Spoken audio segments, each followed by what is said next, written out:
మన జాతీయ గేయం 'వందే మాతరం' కోసం ఒక చట్టం ఇవాళ రాజ్యసభలో ఆమోదించారు. ఈ చట్టం ప్రకారం ఇక 'వందే మాతరాన్ని' అవమానించినా, లేదా పాడుతున్నప్పుడు అడ్డగించినా నేరంగా పరిగణిస్తారు.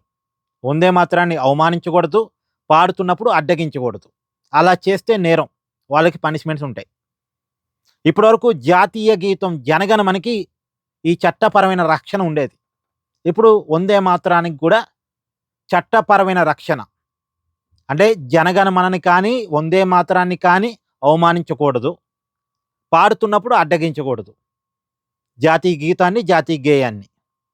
అలా ఎవరైనా అవమానించినా, లేదు పాడుతున్నప్పుడు అడ్డగించినా వాళ్ళ మీద కఠినమైనటువంటి శిక్షలు, పనిష్మెంట్స్ ఉంటాయి.